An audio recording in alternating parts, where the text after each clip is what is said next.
বেশ। তাহলে পরমব্রত চট্টোপাধ্যায়। হ্যাঁ স্যার। আহ আমি, হ্যাঁ, পরমব্রত, তুমি প্রথমে তোমার সম্বন্ধে বলো, মানে তোমাকে আমরা জানি। হুম। আচ্ছা, তো আমার নাম হলো পরমব্রত চট্টোপাধ্যায়। আমি মুর্শিদাবাদ, ওয়েস্ট বেঙ্গল, পশ্চিম বাংলার আমি আহ, বাসিন্দা। এবং ক্লাস ইলেভেনের শুরুতে আমি অনিন্দ্য স্যারের খোঁজ পাই, এবং তখন থেকে আমি অনিন্দ্য স্যারের ছাত্র, এবং স্যারের সঙ্গে আমি যুক্ত আছি। তো ক্লাস 10 অবধি আমি আইসিএসসি বোর্ডে পড়াশোনা করেছিলাম, এবং ক্লাস 11-12-এ আমি সেটা শিফট হয়ে ওয়েস্ট বেঙ্গল বোর্ডের আন্ডারে যাই। এইচএস এ আমার স্কোর ছিল 483, মানে 96.6%। এবং স্টেটে র্যাঙ্ক যদি আমি বলি তাহলে হবে 50।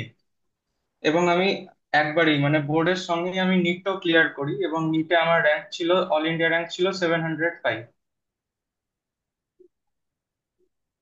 হুম। পরমব্রতর সূত্র ধরেই আমার পরিচয় দিতে হবে যে আমি পরমব্রতর বায়োলজি মাস্টারমশাই এই হিসেবে যদি আমি দেখি, যে পরমব্রতকে পড়ানোর আমার সৌভাগ্য হয়েছে। আমি অনিন্দ্য সাঁতরা।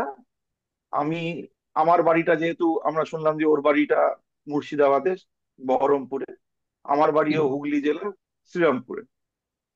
তো জেলার মানুষ ওই একটা বিষয়কে সামনে রেখে বা মাঝখানে রেখে পরস্পরের সঙ্গে যুক্ত হয়ে গিয়েছি। এবং আমার মনে হয় যে আমি পরমব্রতর সঙ্গে যুক্ত হতে পেরে যতটা নিজেকে সৌভাগ্যবান মনে করি, বা পরমব্রতর মতন আরো ছাত্রদের সঙ্গে যুক্ত হতে পেরে যতটা সৌভাগ্যবান মনে করি, পরমব্রতরও হয়তো আমার সম্বন্ধে একই রকমের একটা অভিজ্ঞতা। এখন আমরা যেটা ঠিক করে রেখেছি যে আমি আমার ছাত্রকে 5টা প্রশ্ন করব, আমার ছাত্র আমাকে 5টা প্রশ্ন করবে।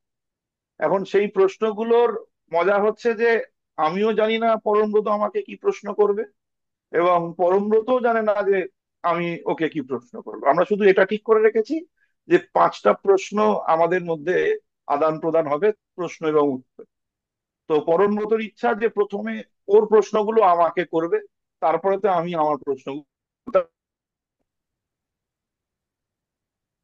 বেশ, তোর প্রশ্নগুলো কর।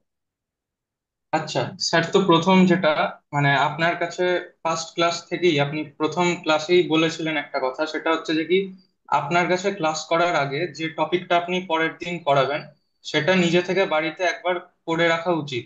এটা মানে পরীক্ষায় ভালো করার জন্য বা সেটা বোঝার জন্য সেটা খুব দরকার। তো মানে আপনার এটা কেন মনে হয়েছে, এবং এটা কি সবাইকে, এটা সবারই এটা ফলো করা উচিত কিনা, সেটাই প্রথম প্রশ্ন। হুম। আমি সাধারণত যে কথাগুলো আমার সাজেশন হিসেবে বা উপদেশ হিসেবে ছাত্রীদের বলে থাকি, সেটা আসলে আগের কোনো ভালো ছাত্রছাত্রীর থেকে শুনে বলে থাকি। মানে সেটা যে আমার মস্তিষ্ক প্রসূত সবসময় সেটা নাও হতে পারে। বিশেষ করে এই ক্ষেত্রেই, এই যে প্রশ্নটা তুই করলি, এটাও কিন্তু সত্যি সত্যি আরো একটা ভালো ছাত্রের মুখ থেকে হচ্ছে জাভেদ আখতার। জাভেদ ওর সময়তেও নিটে 56 র্যাঙ্ক করেছিল, মানে স্টেট র্যাঙ্ক ছিল 56। মেডিকেল কলেজ থেকে তার ডাক্তারি পড়া হয়েও গেল। তো জাভেদ একবার আমার সামনেই ওর পরের জুনিয়রদের সামনে এসে, একটা ক্লাসেতে এসে ও বলেছিল যে ও কিভাবে প্রস্তুতি নিয়েছে। ও বলেছিল যে আমি কোনো স্যারের ক্লাসে প্রস্তুতি ছাড়া এসে পৌঁছতাম না। মানেটা কি? মানেটা হচ্ছে যে স্যার যেটা পড়াবেন সেটা তো আগের দিনে ক্লাসেতে বলে দিয়ে যান।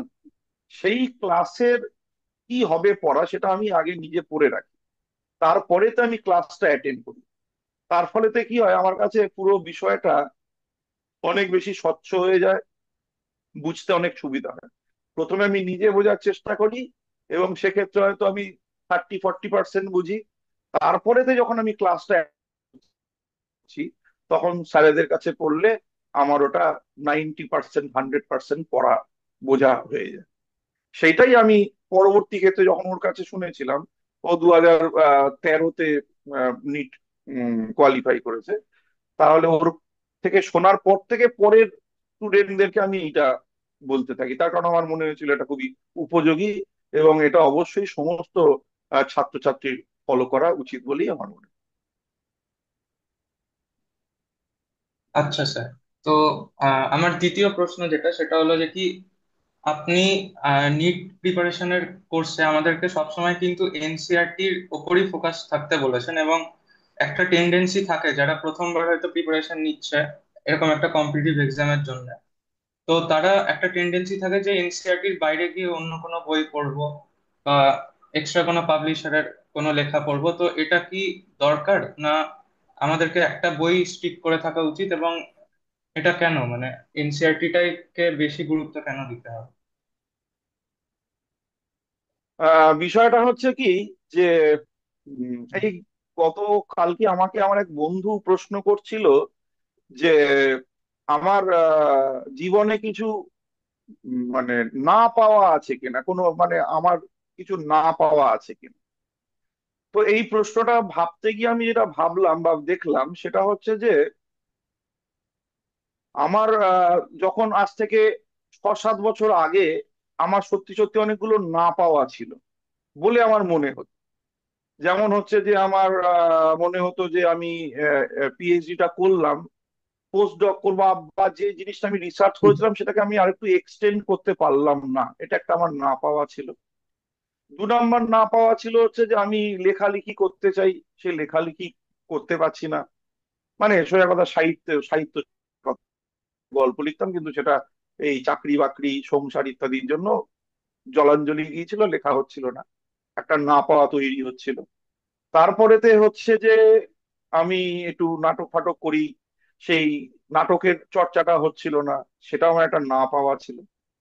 এবার সেটা আজ থেকে 6-7 বছর আগে এই না পাওয়া গুলো ছিল। পোস্ট কোভিড কি হলো, অনেকটা সময় পেলাম আমি, আমি আবার লিখতে পারলাম। আমি আমার স্কুলের স্টুডেন্টদের নিয়ে নাটক কম্পিটিশনেতে গেলাম, অ্যাওয়ার্ড পেলাম। তো দেখা যাচ্ছে কি, ওই শুধু পোস্ট ডক্টরেট করাটা ছাড়া, মানে রিসার্চটাকে আরেকটু এক্সটেন্ড করা ছাড়া, আরো কতগুলো না পাওয়া আমি পরের 5 বছরে করে নিতে পারলাম। অর্থাৎ কোনো একটা সময় বসে আমার মনে হবে যে আমার বোধহয় অনেক কিছু হচ্ছে না, কিন্তু আমার কাছে, আমি যদি বেঁচে থাকি তাহলে আমার কাছে আবার সময় আসবে যখন আমি আমার ওই কাজগুলো করে নিতে পারবো। এখন একটা ভালো স্টুডেন্ট তার মত যে আমি শুধু এইটুকু পড়বো, এনসিআরটি টুকু পড়বো, আমার তো অনেক কিছু পড়তে পারতাম আমি। এখন এই আরো অনেক কিছু করতে পারতাম, এটার জন্য কিন্তু গোটা জীবনটা পড়ে আছে। আজকেই পড়ে ফেলতে হবে না, পড়ার জন্য গোটা জীবনটা পড়ে আছে। তুমি তখন গিয়ে দেখো যে তুমি কত বেশি পড়াশুনো করতে পারো। আমি বারবার বলি যে আমি রামকৃষ্ণ মিশন গোলপার্কে আমার কলেজ লাইফে নিয়মিত লাইব্রেরিতে গিয়ে পড়াশোনা করতাম, তার কারণ মেসে থাকতাম, সেখানেতে পড়ার যথেষ্ট সময় বা সুযোগ পাওয়া যেত না, অনেক লোকজন থাকতো। তো আমি সকালবেলা 10টার সময় রামকৃষ্ণ মিশন গোলপার্ক লাইব্রেরিতে একটা খাতা পেন নিয়ে ঢুকতাম। ওখানে বাইরে থেকে বই অ্যালাউড না, রিডিং রুমেতে যেতাম, সেখান থেকে বই নিয়ে আমি আমার সাবজেক্টের জিনিস পড়াশোনা করতাম, খাতায় নোট করতাম। এখন এই যে যখন এটা করতে যেতাম তখন আমি লক্ষ্য করতাম যে আমি ছাড়া আর যারা ওই রিডিং রুমেতে রয়েছে তাদের অ্যাভারেজ এজ 60। তাদের, আমি আবারও বলছি, তাদের অ্যাভারেজ এজ হচ্ছে 65+।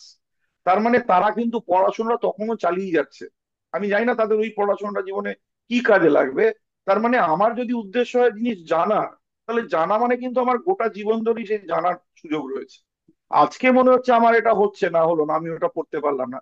তুমি যদি বেঁচে থাকো তাহলে তোমার জন্য পড়ার এত স্কোপ রয়েছে।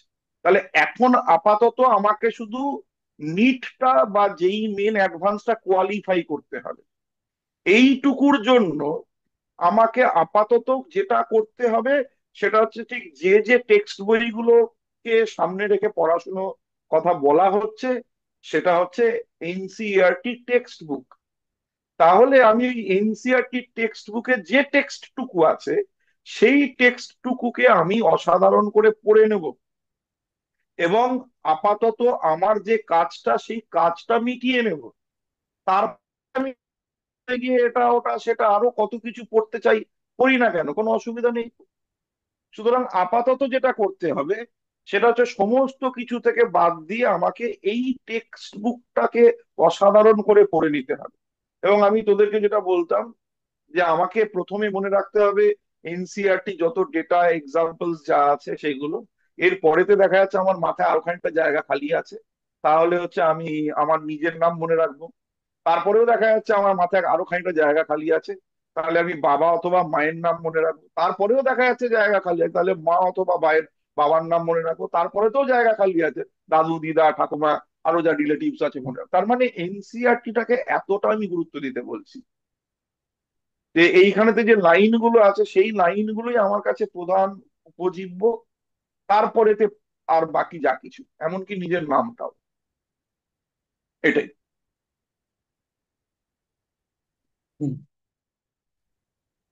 স্যার, তো আমার থার্ড কোশ্চেন হচ্ছে যে কি, এই প্রিপারেশনের কোর্সে মানে সমস্ত অ্যাসপিরেন্টদের ক্ষেত্রেই একটা যেটা প্রবলেম হয় সেটা হচ্ছে স্ট্রেস। তো আপনি এত বছর ধরে এরকম কম্পিটিটিভ এক্সামের জন্য কোচিং দিচ্ছেন, মানে এত ছেলেমেয়ের সঙ্গে আপনি ইন্টারাকশন করেছেন, তো অ্যাজ আ টিচার স্ট্রেস ম্যানেজমেন্টের আপনি কি উপায় বলতে পারেন? স্ট্রেস ম্যানেজমেন্টের উপায় মানে আমি ইদানিং কালে যেটা হঠাৎ গত গত 2-3 মাসে আমি এটা রিয়েলাইজ করেছি এবং বিভিন্ন লোককে আমি যেটা বলে বেড়াই, বিভিন্ন স্টুডেন্টকে যেটা বলে বেড়াচ্ছি, সেটা হলো যে একটা ভালো স্টুডেন্ট যদি ভালো রেজাল্ট করতে চায়, ধরা যাক, তাহলে এই 2 বছরের কোর্সের উপর বেস করে তাকে একটা ভালো রেজাল্ট করতে হবে। এই 2 বছরে তার শরীর খারাপ হলে চলবে না। এই 2 বছরে তার ঘনিষ্ঠ বাবা মা এইরকম ভাই বোন এরকম কেউ, তাদের কারো শরীর খারাপ হলে চলবে না। এই 2 বছরে ঘনিষ্ঠতম আত্মীয়র কোনো বিয়ে থা বা হচ্ছে শ্রাদ্ধানুষ্ঠান হলে চলবে না। এবং 4 নম্বরটা ভারী অদ্ভুত, যে সেই ভালো স্টুডেন্টের হঠাৎ হঠাৎ পড়তে বসে ঘুম পেলে চলবে না।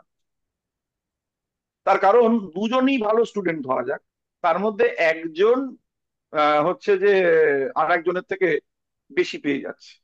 এই যে একজন আর একজনের থেকে বেশি পেয়ে যাচ্ছে, তার ডেফিনেটলি কারণ এই যে চারটে বললাম, সেটা হয় তার শরীর খারাপ হয়, অথবা তার অন্য কোনো কাজেতে তাকে ব্যস্ত হয়ে করতে হয়, এই সমস্ত করতে গিয়ে তার সময় অপচয় হয়।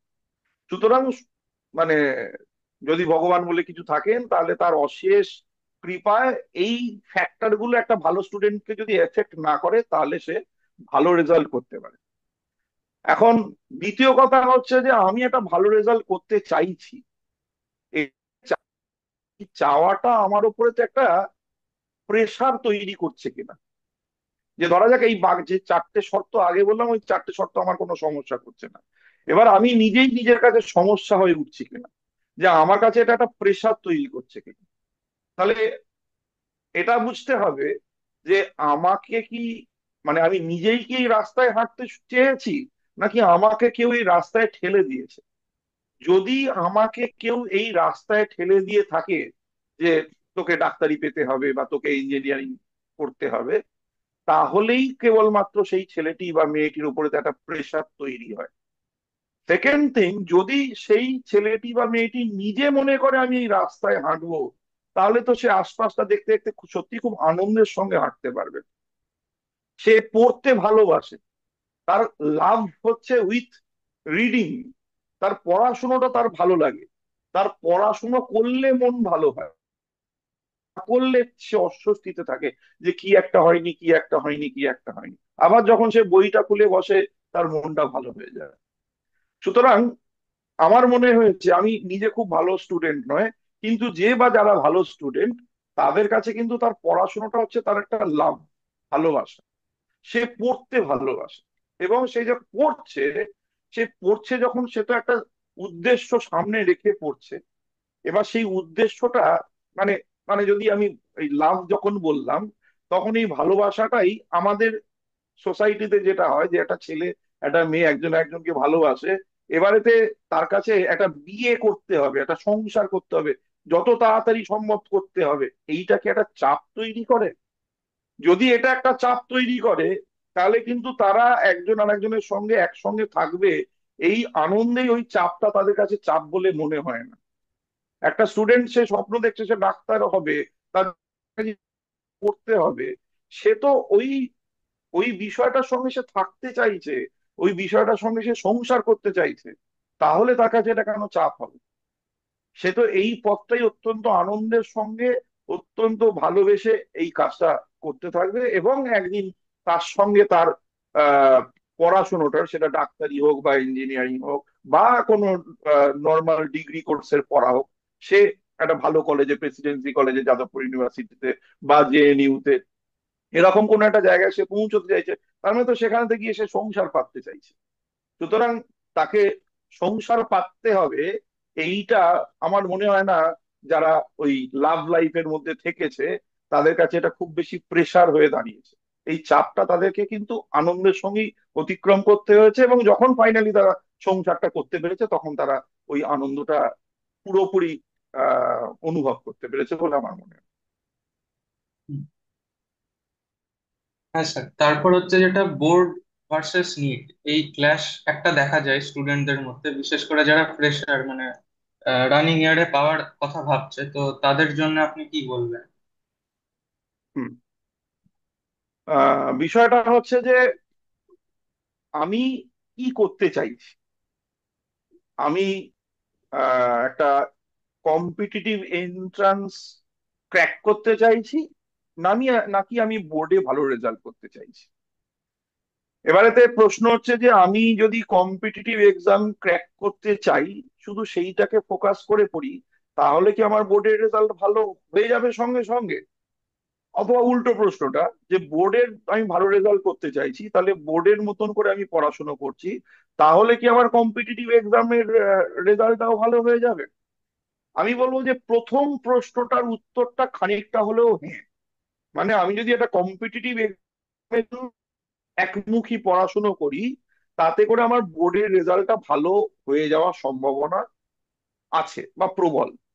কিন্তু বোর্ডেতে আমি ভালো পড়াশুনো করছি, বোর্ডেতে আমি দুর্দান্ত রেজাল্ট করব ঠিক করেছি, 94-95% পাবো ঠিক করেছি, সেটার সঙ্গে কিন্তু আমি একটা কম্পিটিটিভ এক্সাম ক্র্যাক করে যাব ওই একই পড়াশুনো দিয়ে, এই ভাবনাটা একটু সমস্যা আছে বলে আমার মনে হয়। কেন মনে হয় আমি একটু ভেঙে বলি। প্রথম কথা হচ্ছে যে আমাদের এখন পড়াশোনাটা তাহলে 11-12 দুটো ভাগে ভেঙে গেছে। ওয়েস্ট বেঙ্গল বোর্ডে আরো সমস্যা হলো যে 11-এর পড়াটা দুটো পরীক্ষায় ভেঙে গেছে, 12-এর পরীক্ষাটাও আরো দুটো পরীক্ষায় ভেঙে গেছে। তাহলে একটা স্টুডেন্ট রানিং স্টেটাসে যদি সে মনে করে যে আমি রানিং এতে মানে পড়তে পড়তেই বোর্ড দেওয়ার সঙ্গে সঙ্গে কম্পিটিটিভ এক্সাম ক্র্যাক করব, তাহলে তাকে 11 থেকে 12-এর শেষ পর্যন্ত পুরো সিলেবাসটা, এবং যখন 12-এ আছে 11-এর রিভিশনটা সমান তালে চালিয়ে যেতে হবে। এটা করতে গেলে কি হচ্ছে, আমার ফোকাসটা এন্টায়ার টপিকসে রয়েছে, ফিজিক্স, কেমিস্ট্রি, বায়োলজি, যদি মেডিকেল স্টুডেন্ট হয়, আর যদি হচ্ছে যে যেই মেন অ্যাডভান্স স্টুডেন্ট হয় তাহলে ফিজিক্স, কেমিস্ট্রি, ম্যাথামেটিক্স।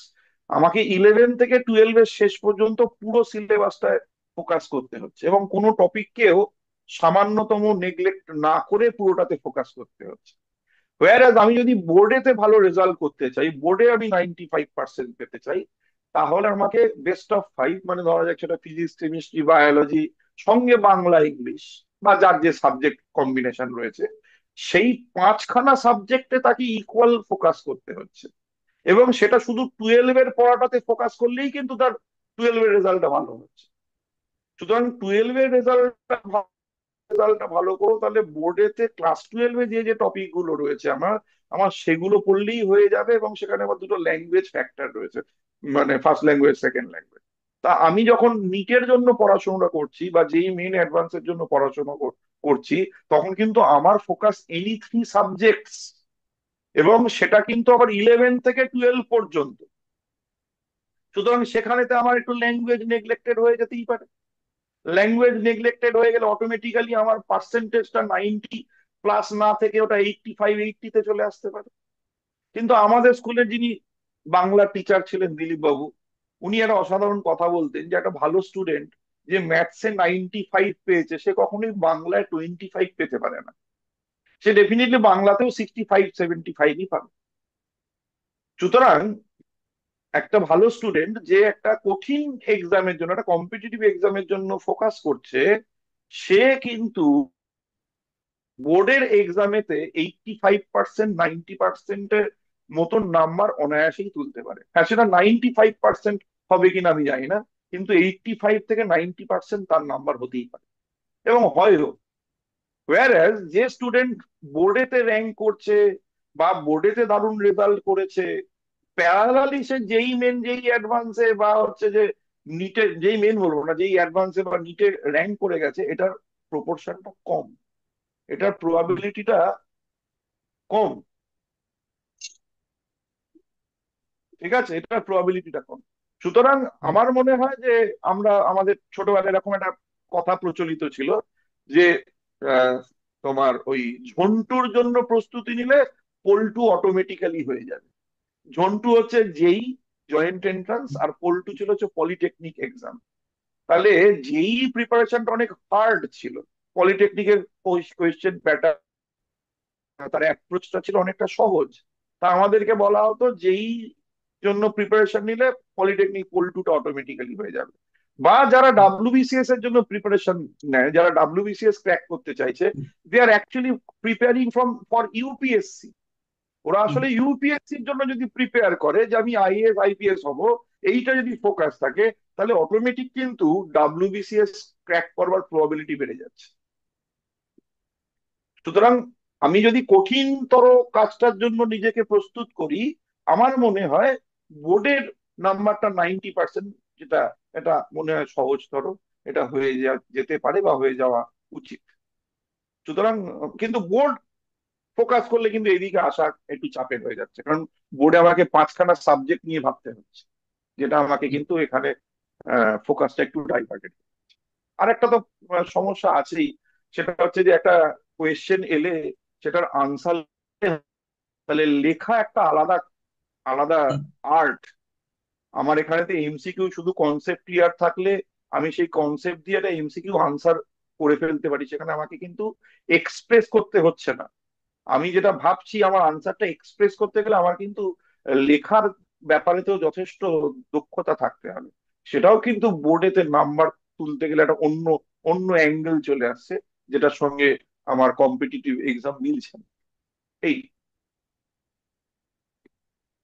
আচ্ছা, আর হচ্ছে যে কি প্রিপারেশন যেটা হয় নিটের, তো সেখানে যদি বলা হয় সবচেয়ে গুরুত্বপূর্ণ রোল, তো অবভিয়াসলি সেটা স্টুডেন্টের।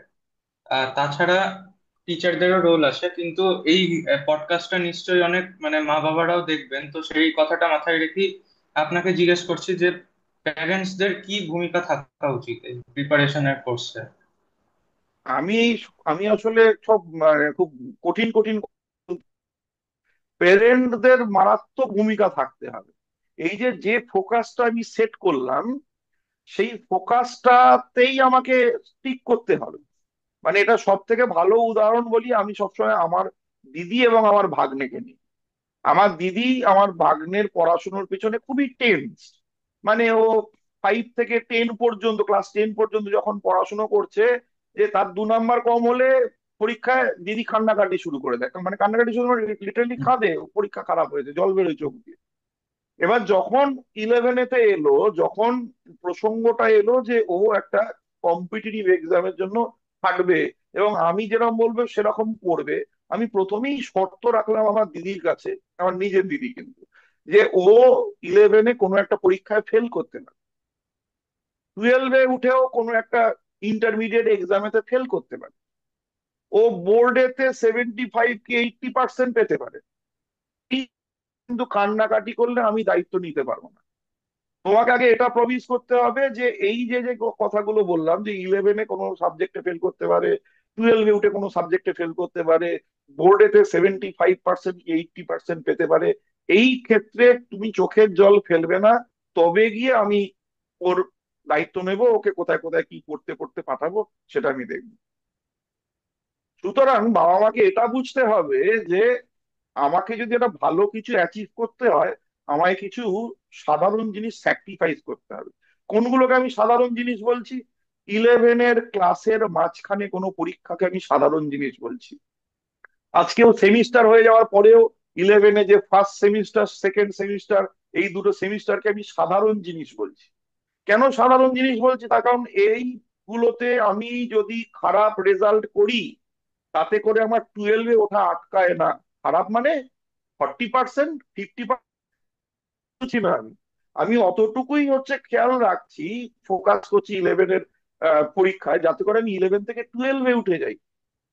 সুতরাং সেটা আমি যদি খারাপ করি, বাবা মা যদি এবার ওটা নিয়ে টেনশন করতে থাকে, এবং কাউকে যদি সেটা বলে, না এরকম করলে কি করে হবে, এই করলে কি করে, সেই করলে, এটা করলে কিন্তু বাবু হবে না। বাবা মাকে এটা বুঝতে হবে। আরো একটা কঠিন কথা আমি সবাইকে বলি, সেটা খুবই মারাত্মক ব্যাপার, যে যে প্র্যাকটিক্যাল প্রজেক্ট লেখার ব্যাপার আছে, প্র্যাকটিক্যাল লেখার ব্যাপার আছে, প্রজেক্ট লেখার ব্যাপার আছে, এইগুলো বাবা মাকে দিয়ে লিখিয়ে নিতে হবে। ফিজিক্স একজন লিখবা, শুধু বাবা লিখবে। কেমিস্ট্রি শুধু মা লিখবে। বায়োলজি বা ম্যাথস কিছু থাকলে সেটা ঠাকুমা লিখবে, দাদু, এরকম চারটে লোককে চারটে দায়িত্ব দিত, তোমরাই শুধু খাতাগুলো লেখো। তার কারণ ওই খাতার যে লেখা হচ্ছে, ওই লেখাটা একটা ক্ল্যারিক্যাল জব, ওটার সঙ্গে পড়াশোনার কোনো সম্পর্ক নেই। কিন্তু ওই প্র্যাকটিক্যাল খাতাটা স্টুডেন্টকে নিজেকে করে নিতে হবে। তার কারণ ওই টেক্সটটা আমার লাগবে, ওইটা আমাকে হেল্প করবে। ওইটা আর এমনি রাত জেগে সবাই দেখতে পাচ্ছে হেভি পড়াশোনা করছে ছেলে মেয়ে বোধহয়, দরজা জানালা বন্ধ, কি না প্রজেক্ট লিখছে। ওই প্রজেক্ট লেখাটা হ্যান্ড রাইটিং প্র্যাকটিস ছাড়া আর কিচ্ছু নয়। ওটা বইতে দাগ দিয়ে দিলে বাবা মা দেখে দেখে বাবা মাকে লিখে দিতে হবে, যে যাতে করে ওই সময়টাও স্টুডেন্ট পড়াশোনা করতে পারে। সুতরাং বাবা মার ফুল সাপোর্ট, যে কোনো ক্ল্যারিক্যাল জব ছেলে বা মেয়ে করে না, সে শুধু ফোকাস করেছে পড়াশোনায়। এবং তার 11-এর রেজাল্ট যদি খারাপ হয়, 12-এর রেজাল্ট, কোনো একটা ইন্টারমিডিয়েট পরীক্ষার রেজাল্ট, ইউনিট টেস্টের রেজাল্ট খারাপ হয়, ছেলে মেয়েকে বকা যাবে না। উল্টো দিক থেকে ছেলে মেয়েকেও এটা প্রমিস করে রাখতে হবে, যে দেখো আমাকে এই জায়গাটাকে একটু হালকা দাও, আমি ওই জায়গাটা ভালো করে নেব। এটা মিউচুয়াল, এটা মিউচুয়াল। এবার ওই জায়গাটা ভালো করে নেবো মানে কি, সেই কবে নিট হবে, তবে র্যাঙ্ক করবে কিনা সেটা দেখে আমি ঠিক করবো যে এখানেও তো অনেক পরীক্ষা হয়। তুই যেখানে পড়েছিস বা ধর আমার কাছে সেখানে রেগুলার পরীক্ষা হয়েছে। কেউ অ্যালেনে টেস্ট সিরিজ দিচ্ছে, কেউ পাথফাইন্ডার টেস্ট সিরিজ দিচ্ছে, কেউ আকাশের টেস্ট সিরিজ দিচ্ছে। তাহলে যেখানে যেখানে টেস্ট সিরিজ গুলো আমি দিয়ে চলেছি, আমি তো এই রেজাল্টটা দিয়ে বাবা মাকে কনভিন্স করবো যে দেখো আমার এইটা ভালো হচ্ছে। সুতরাং আমাকেও বিইং আ স্টুডেন্ট বাবা মাকে স্যাটিসফাই করতে হবে, যে দেখো স্কুলের পড়াটা হয়তো আমার রেজাল্টটা খারাপ হচ্ছে, কিন্তু তুমি এখানের রেজাল্টটা দেখো, যে আমি এটা ঠিক ঠিক দিকে আছি। এটুকুতে হলে কিন্তু বাবা মাও স্যাটিসফাই। সুতরাং সকলে মিলে একটা জার্নি। এবং আমি আমার পিএইচডি হওয়ার পরেতে যেটা রিয়েলাইজ করি, যখন আমি থিসিস সাবমিট করলাম, সেই দিনকে আমার জীবনের একটা রিয়েলাইজেশন, যে কোনো একটা ভালো কাজ কোনো একজন একা করতে পারে না। একটা ভালো কাজ একা কেউ করতে পারে না। যদি সে একা করে থাকে, তার মানে ডেফিনেটলি কাজটা ভালো হয়নি। ভালো থাকে, সবাই অবদান থাকে, তবে গিয়ে একটা কাজ কমপ্লিট হয় বা ভালোভাবে।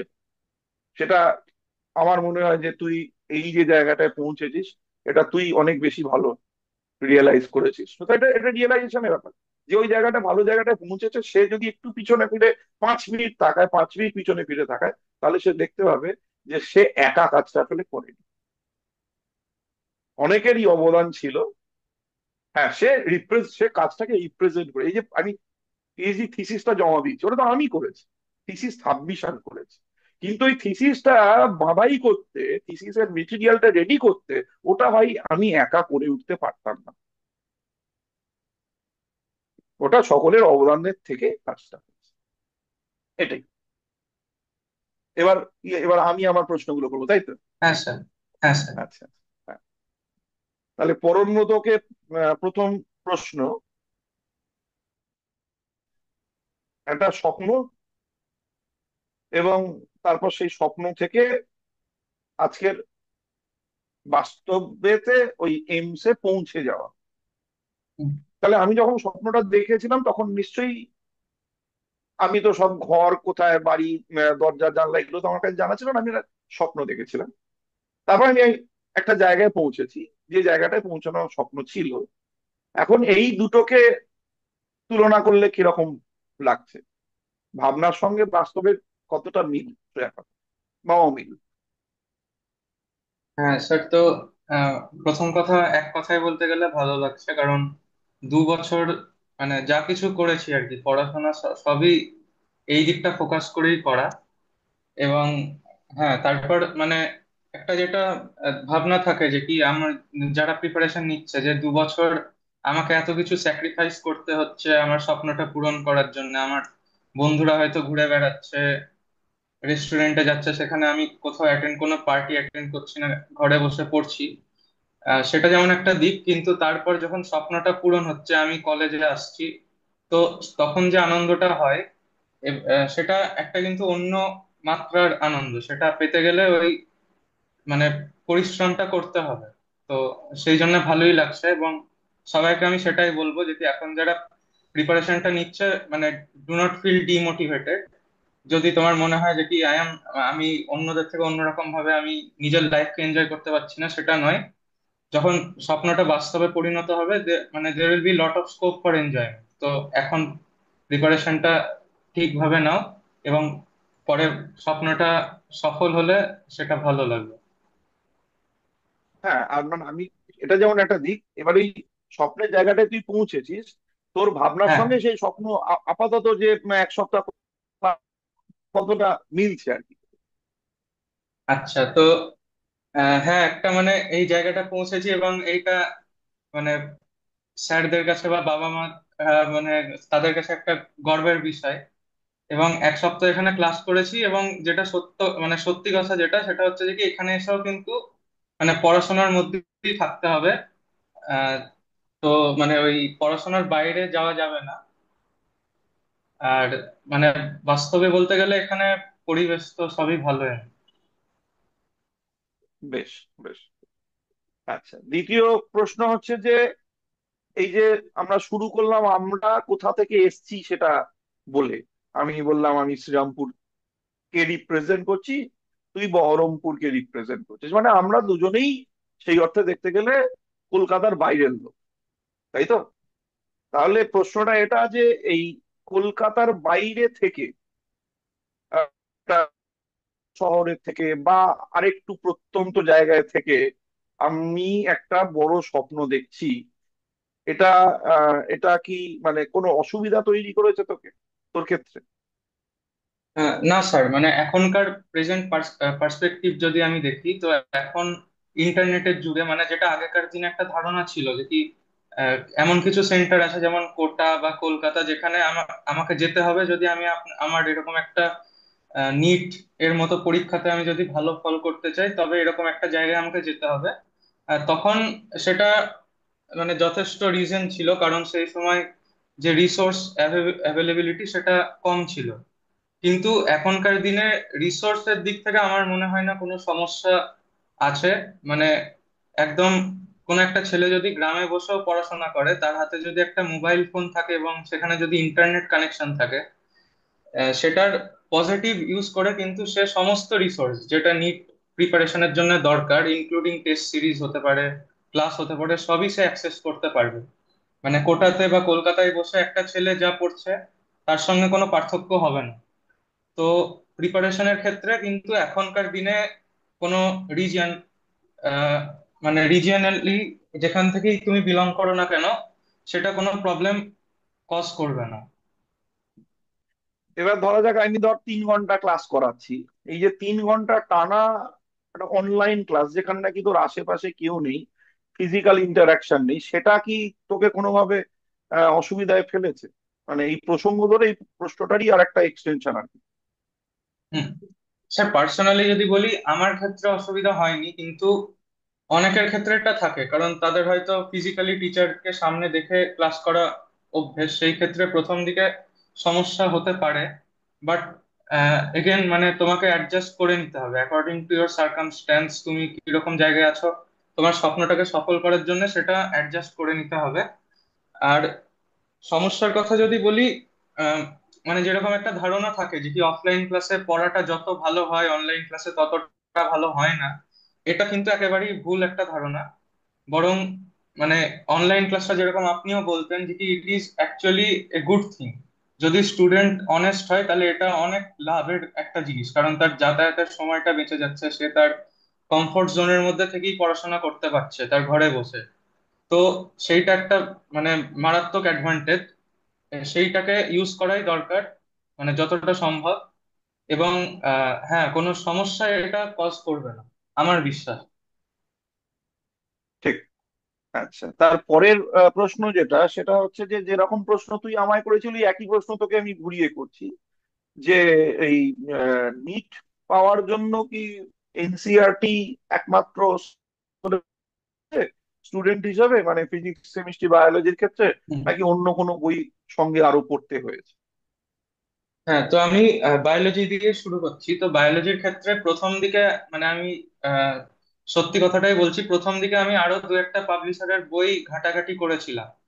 এবং সেই সময়তে আমি অতটা বুঝতে পারিনি এনসিআরটি, কারণ এনসিআরটি পড়াও একটা আর্ট। মানে এনসিআরটি কি করে পড়তে হয় সেটা আগে শেখা দরকার, বেশি দরকার। তো সেই প্রথম দিকে যেহেতু বুঝতে পারতাম না, মনে হতো এনসিআরটি তে কিছু নেই, এরকম একটা ধারণা সবারই হয়। একটা ছোট বই, ওখানে ইনফরমেশন বেশি নেই।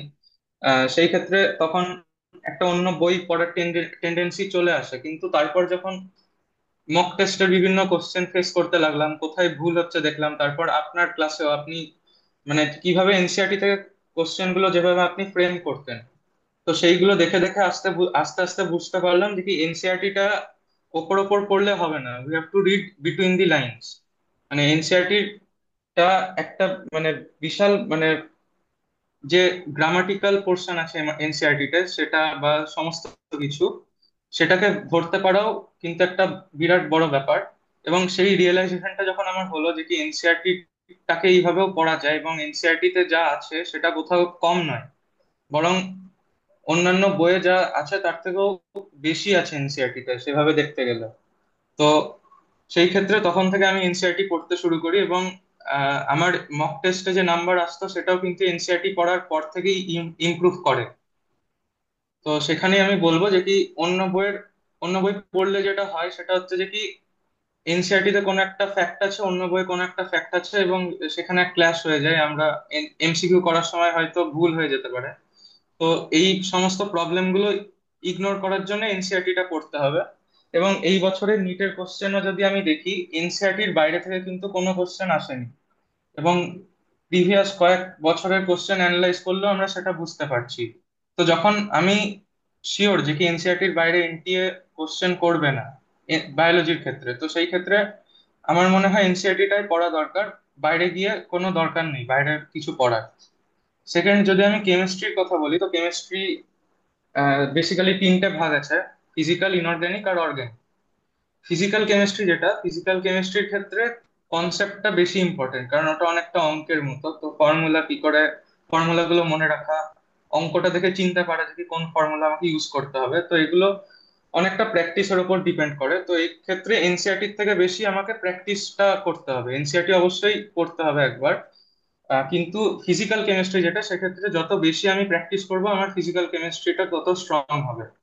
সেকেন্ড যেটা হচ্ছে অর্গানিক কেমিস্ট্রির ক্ষেত্রে কিন্তু আমার পার্সোনালি মনে হয় একজন ভালো টিচার থাকা খুবই দরকার। কারণ অর্গানিক কেমিস্ট্রিটা এমন একটা জায়গা যেখানে সমস্ত বইয়ে কোথাও কিন্তু খুব ক্লিয়ারলি, মানে এনসিআরটি তে অনেক কিছু লেখা আছে, কিন্তু এটা একটা মারাত্মক কনসেপচুয়াল ব্যাপার। মানে অনেক মাইনিউট জায়গায় কিন্তু ভুল হয়ে যেতে পারে, কনফিউজিং কোশ্চেন এখান থেকে অনেক তৈরি করা যায়।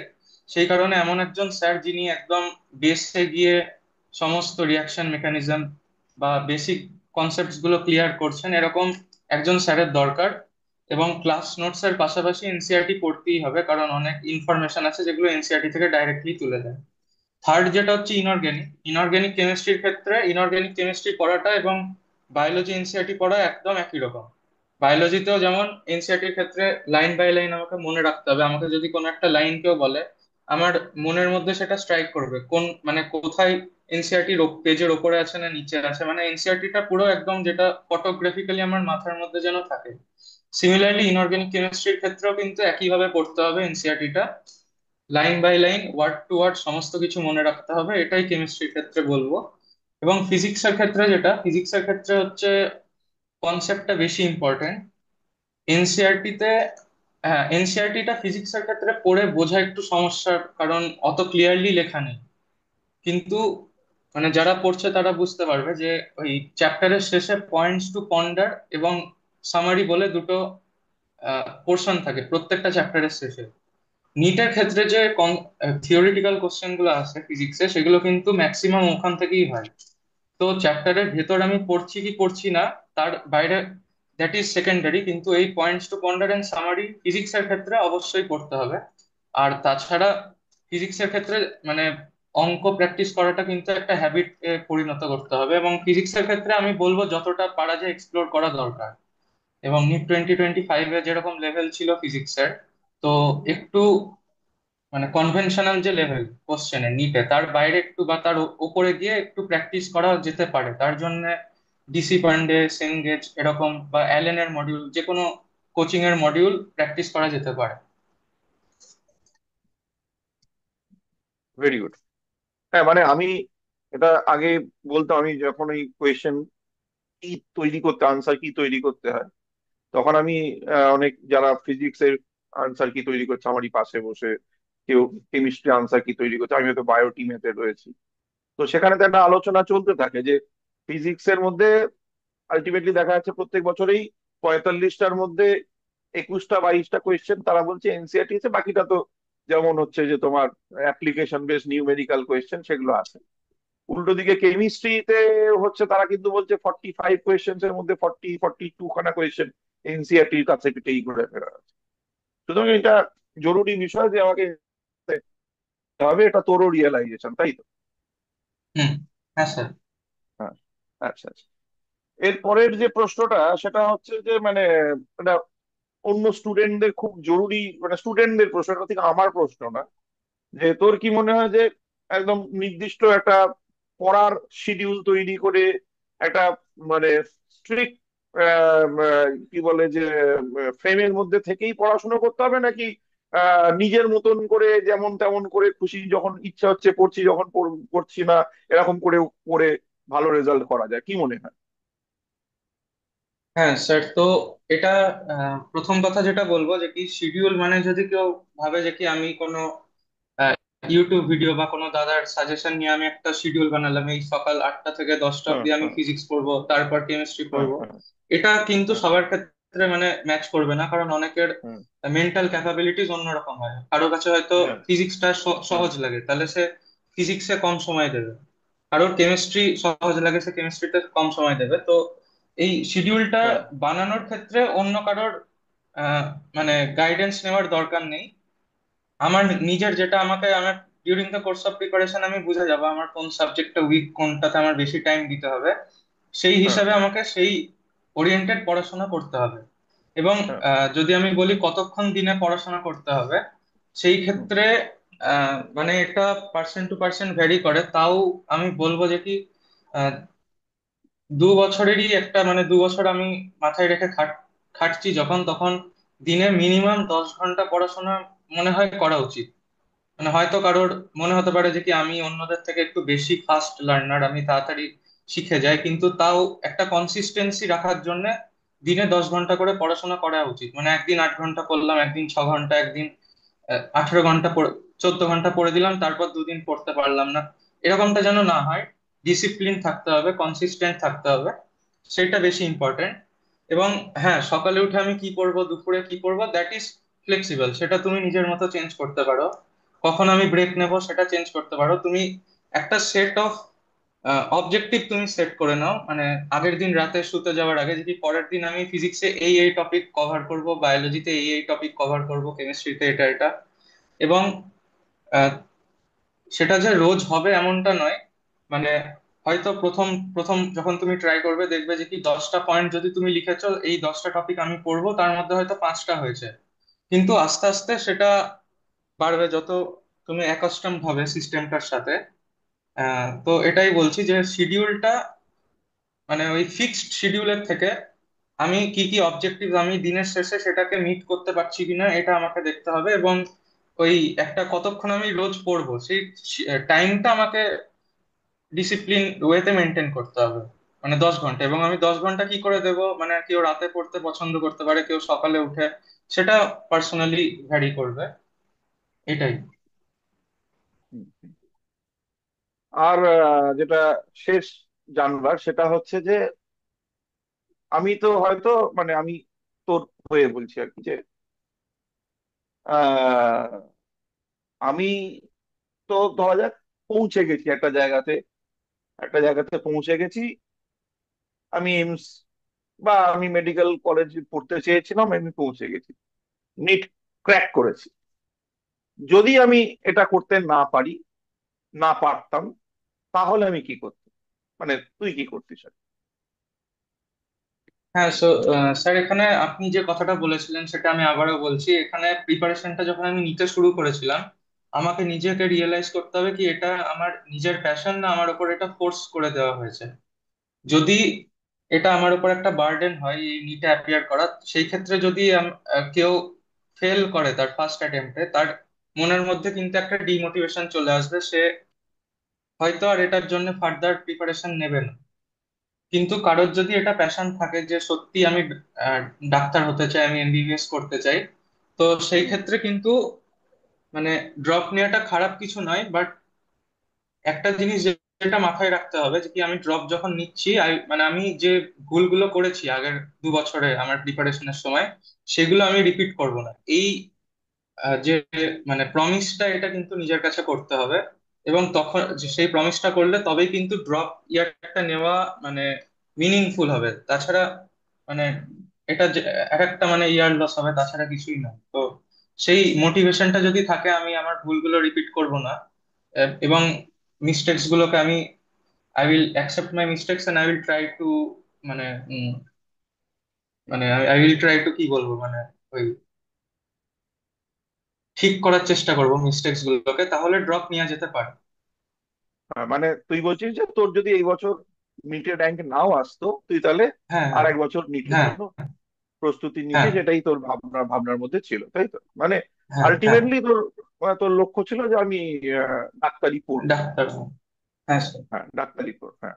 এবার এই এই যে ডাক্তারি পড়বো, এই ডাক্তারি পড়বোটা হুম, তার মানে নিজের পছন্দ করা। নিজের প্যাশন, হ্যাঁ। হুম, হুম। মানে আমার মানে আমাকে এটা কেউ ফোর্স করেনি, আমাকে বাবা বা মা বলেনি যে আমাকে এটা করতে হবে। আমার মনে হ্যাঁ, হয়েছে আমি এটা করব, তাই আমি এই রাস্তাটায় এসেছি। এখন আমাকে এই হ্যাঁ, রাস্তাটা ধরেই সুন্দর করে হাঁট। হুম, ঠিক, মানে আমি ওই ওই যে কথাটা বললাম, ওই সেই লাভ রিলেশন, মানে আমাকে তো মানে কোনো একটা ছেলেকে একটা গার্লফ্রেন্ড ঠিক করে দেওয়া হয়নি, বা একটা মেয়েকেও একটা বয়ফ্রেন্ড ঠিক করে দেওয়া হয়নি, তাদের মিউচুয়াল আন্ডারস্ট্যান্ডিং। এবার তারা একসঙ্গে আসছে। এবং হুম, এই হচ্ছে গিয়ে এই, বলো, যখন আমি হুম, নিটটা ক্র্যাক করছি, দিয়ে হচ্ছে যে এইমস এ পড়তে যাচ্ছি, বা আহ, কি বলে যে যেই মেন অ্যাডভান্স ক্লিয়ার করে আইআইটি তে পড়তে যাচ্ছি, তাই তো? হ্যাঁ স্যার। হ্যাঁ। তাহলে এটা মোটামুটি আমাদের একটা আলোচনা হলো। এবং আমার মনে হয়, এবং আমাদের মনে হয় বলে আমার বিশ্বাস, যে আমি বা হ্যাঁ, পরমব্রত দুজনে মিলে যে আলোচনাটা করলাম, এটা আগামী দিনে অনেক স্টুডেন্টকে সঠিকভাবে আহ, সঠিক পথে এগোতে সাহায্য করবে। এবং আমি যে কথাটা বলে থাকি আর কি, এটা এটা আমার একটা রিয়েলাইজেশন, এটা বারবার ক্লাসেতে বলতাম পরমব্রত, মনে করে দেখ যে ওই এনসিইআরটি টা পড়তে গেলে বা পুরো পড়ে বুঝতে গেলে মিনিমাম কোয়ালিফিকেশন কি হওয়া দরকার? হুম। মানে একটা গুড ইন লিটারেচার, হ্যাঁ, grammatical good sense. In literature. আমি বলতাম যে মিনিমাম কোয়ালিফিকেশনটা এমএসসি হওয়া দরকার। হ্যাঁ, হ্যাঁ, হ্যাঁ। তাহলে ওই ব্যাপারটা হচ্ছে যে হ্যাঁ, গান, সেটাই মানে হ্যাঁ যেটা বলা হয় হ্যাঁ, যে মানে এনসিআরটিটা যতবার তুমি পড়বে কিছু না কিছু নতুন ডিসকভার করবে। মানে ডিসকাভার যতবার করুন, হ্যাঁ। মনে হতে পারে আমার চ্যাপ্টারটা পুরো পড়া হয়ে গেছে, কিন্তু পড়তে গিয়ে দেখলাম হয়তো একটা লাইন আছে এখানে, একটা প্রিপোজিশন বা একটা ভার্ব যদি আমি চেঞ্জ করে দিই, ওই লাইনের মানেটা অন্য হয়ে যাচ্ছে। তো এরকম হুম, খুঁটিনাটি জায়গায় ফোকাসটা রাখতে হবে এনসিআরটি করতে একদম গেলে। একদম, হ্যাঁ। এটা একটা আর্ট আর কি, এনসিআরটিটা। এটা একটা আর্ট, এটা একটা আর্ট। এবং এই আর্টটা হচ্ছে ওই মোটামুটি যারা জানে আর্টটা, মানে ওই হয় না মানে, আমি তো বা যিনি কেমিস্ট্রি পড়াচ্ছেন বা যিনি ফিজিক্স পড়াচ্ছেন, এনারা তো কেউই কিছু আবিষ্কার করে পড়াচ্ছেন না। যা বইতে লেখা আছে সেটাই পড়াচ্ছে। এবার তাহলে মাস্টারমশাইটা কি না, মাস্টারমশাই আগে পড়া আছে, স্টুডেন্ট তাকে ফলো করে তারপরে পড়তে পড়তে যাচ্ছে। সুতরাং মাস্টারমশাইয়ের কাজটা হবে ওই গানটা আগে গেয়ে শুনিয়ে দেওয়া, স্টুডেন্ট তারপরে ওই সরগম দেখে নিজে ওটা রেওয়াজ করে নিয়ে নেবে, তাহলে অটোমেটিক্যালি গানটা ভালো হবে, তাই তো? হুম। হ্যাঁ স্যার। এবং গানটা তুলতে সুবিধা হবে। এটাই হচ্ছে আমাদের হুম আলোচনার সারবস্তু, যে একটা মিউচুয়াল জার্নি এটা, মানে হুম। টিচার, স্টুডেন্ট এবং হচ্ছে যে গার্ডিয়ান, তিনজনের একটা মিউচুয়াল জার্নি। আমরা এইখানেতে এসেই শেষ করবো আলোচনাটা, যে আমাদের এটা তিন তিনজনের মিউচুয়াল জার্নি। কোনো হ্যাঁ একজনকে স্যার। ছাড়া, হ্যাঁ, কোনো একজনকে ছাড়া এই কাজটা সম্ভব হতো না। এবং এই তিনজনের মিউচুয়াল জার্নি বটে, কিন্তু আলটিমেটলি এই জার্নিটাকে যে রিপ্রেজেন্ট করছে, সেই রিপ্রেজেন্ট মানে তোমার রিপ্রেজেন্ট করছেন যে তিনি হচ্ছে স্টুডেন্ট। ঠিক আছে। তাহলে পরের মতো মানে অসংখ্য শুভেচ্ছা জার্নিটাতে পৌঁছে আমাদের সকলকে আহ, কি বলে একটা উম, ভালো খবর দেওয়ার, যে হ্যাঁ স্যার, বা হ্যাঁ বাবা মা, আমি মানে যেটা করতে চেয়েছিলাম এই সকলে মিলে তোমরা আমাকে সাহায্য করেছো এবং আমি আমার কাজটা করেছি, তার ফলে তো আমি এই জায়গাটায় পৌঁছেছি। এই এই যে পৌঁছতে পেরেছিস এবং তুই পৌঁছেছিস বলে আমরাও সেখানটা পৌঁছে গেলাম আর কি। তুই পৌঁছানো মানেও যা, বা তোর মতন আমার আরো যে ভালো স্টুডেন্ট যারা আছে তারা একটা জায়গায় পৌঁছানো মানে কিন্তু আসলে আমারও সেইখানটায় পৌঁছানো। আমি তো ডাক্তার হইনি বা আর হওয়ার সেই ব্যাপারটাও নেই, কিন্তু আমি জানছি যে আমার একটা ছাত্র এখানটায় পৌঁছেছে, আমার একটা ছাত্রী এখানটায় পৌঁছেছে। ওই তোদের পৌঁছানোটা আমাদেরই পৌঁছে যাওয়ার। তো সেই পৌঁছে আমিও খুব খুশি যে হ্যাঁ, আমিও এইমসে পৌঁছে গিয়েছি। আহ, এবং পরমব্রতর মাধ্যমেই পৌঁছেছি, তাই জন্য পরমব্রতকে অসংখ্য শুভেচ্ছা। আর একটা নিমন্ত্রণ, আমার মানে কলকাতায় কখনো আসবি, একদিনকে বাড়িতে চলে আসবি, খাওয়া দাওয়া হবে, আনন্দ। হুম। হ্যাঁ স্যার। ঠিক আছে। Thank you. থ্যাংক ইউ তাহলে স্যার। আমরা মিটিংটা শেষ করছি। ঠিক আছে।